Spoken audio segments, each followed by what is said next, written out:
It's now time for your council recap. Your city administrator, Chad Brecklin, is here yet again. Chad, how are you doing? Are you ready to rock and roll? I am, Jeremy. I'm doing great, by the way. Great. How are you doing? I'm doing good. Got a little eye thing going on today, so just ignore that. But otherwise, we're rocking. And we're going to rock by starting with the mayoral proclamation here, proclaiming September as Hunger Action Month. Yeah, there was a proclamation in regards to Hunger Action Month being in the month of September, and there was a representative from Second Harvest Food Bank that was able to attend the Common Council meeting and meet briefly with the council after the proclamation was read. Fantastic. We have that posted up online. You can check it out if you would like. We'll go right down to our consent agenda. We start with the Plan Commission, and this is an ordinance approving a rezone for Tammy McCullen. What do we got going on here? Yeah, so this is a project on Traceway Drive proposed by E.J. Plesko and Associates, and this ordinance actually does a rezone of the property. It's about a 5-acre parcel right next to the new Hostahoche. And they are dividing that parcel into two, and they have the first of what they anticipate to be 2 phases proposed. This is 70-unit workforce housing building. They have gotten tax credits for that particular project.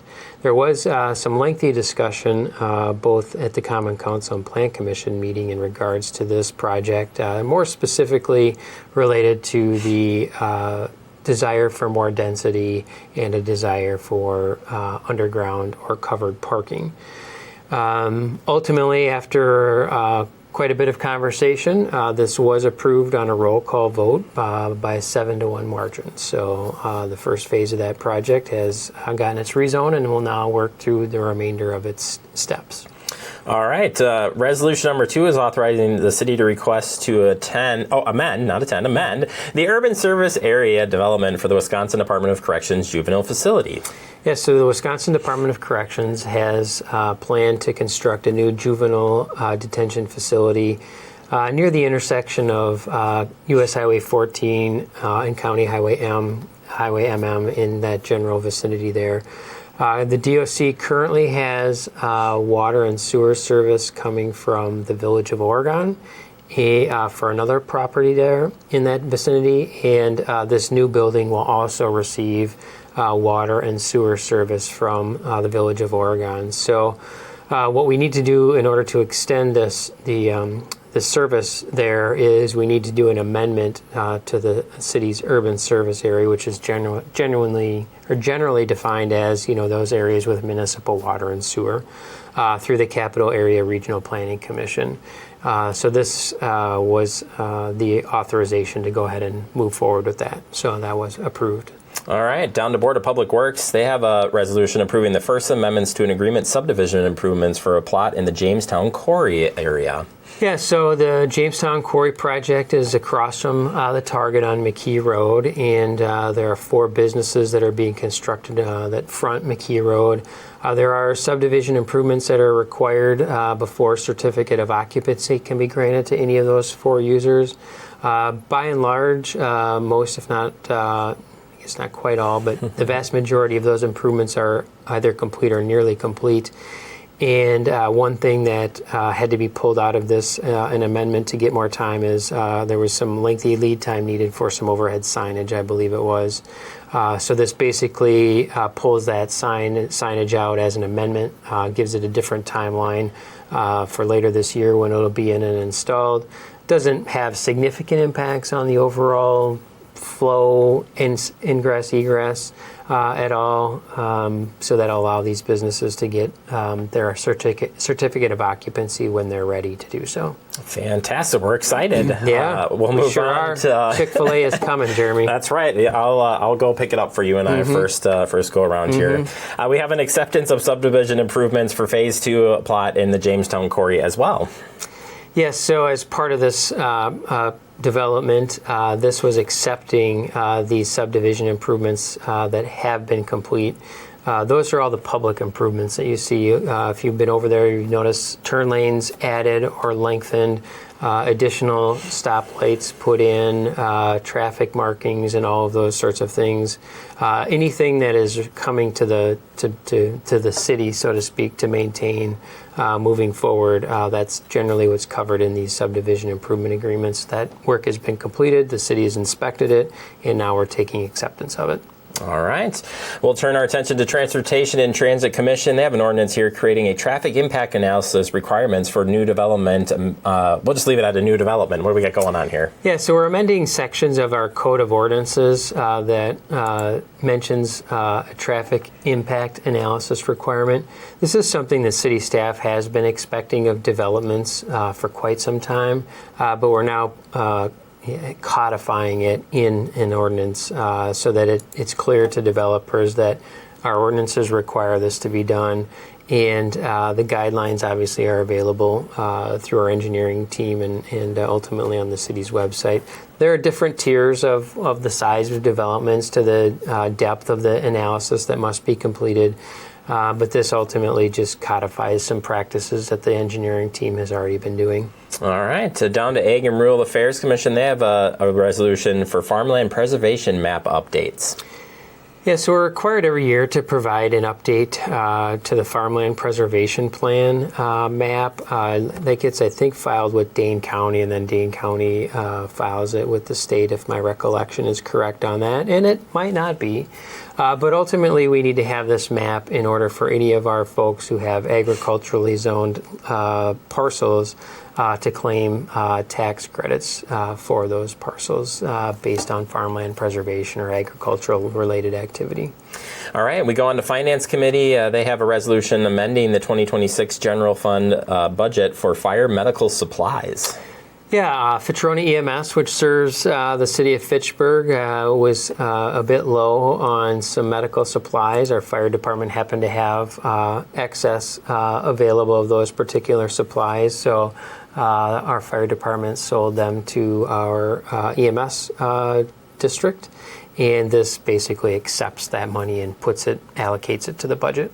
All right. And we have a resolution also amending the 2026 general fund budget for fire POX background checks. Yeah, so POX stands for basically a part-time firefighter, and recently the city, in conjunction with the Police and Fire Commission, instituted physical and psychological exams for our part-time firefighters as well. So this is amending the budget to include additional funding in order to accomplish those tasks for the remainder of the year with the number of part-time firefighters that the department is hoping to add.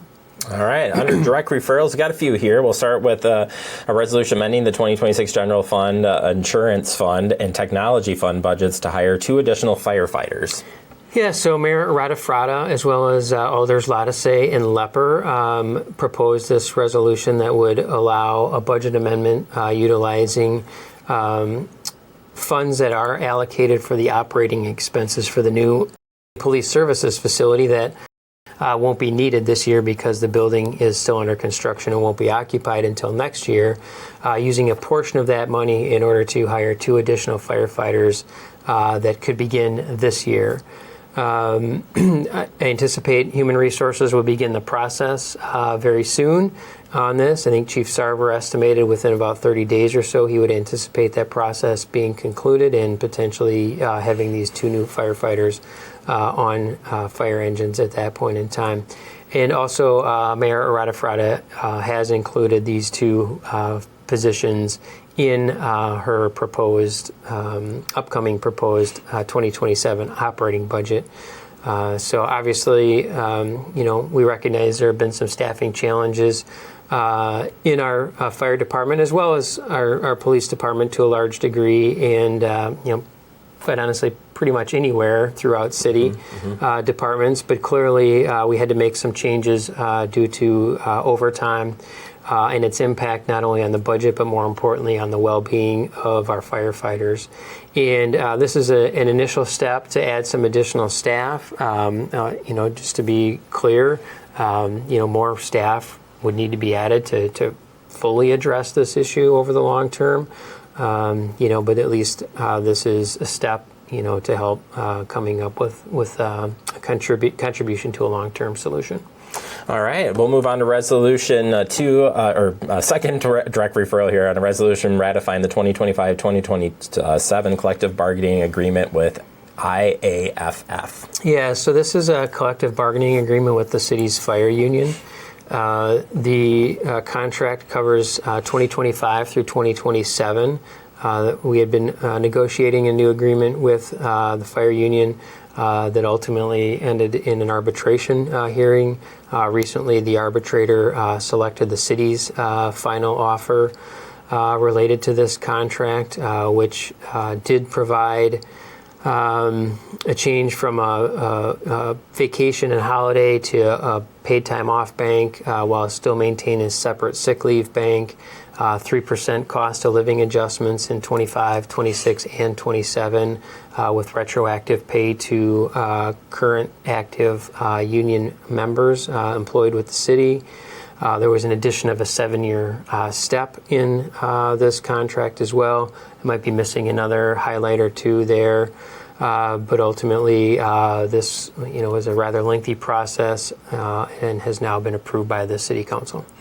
Next resolution goes along here, same lines, approving and incorporating multiple memorandum of understanding, or MOUs, negotiated between the City of Fitchburg and the IAFF Local 311. Yeah, the city and the fire union also have a handful of memorandum of understanding, or MOUs, out there that generally talk about some of our operating practices and how they might be defined. These 3 specific MOUs covered bilingual incentive pay when a fire union member is acting as an officer in charge, and then what minimum staffing and mandated overtime procedures look like. So this was ultimately approved as well.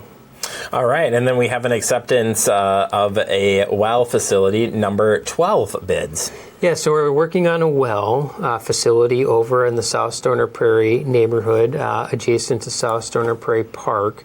And the city had put out requests for proposals, received, I think, 4 or 5 bids for it, if I recall, all generally within about, I think, a few $100,000.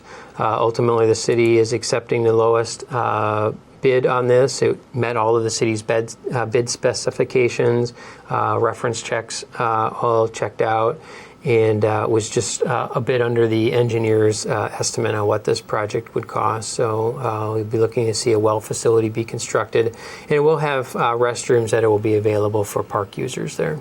All right, and then final resolution here is approving assignment of assumption of a subdivision improvement agreement plot in the Jamestown Quarry area.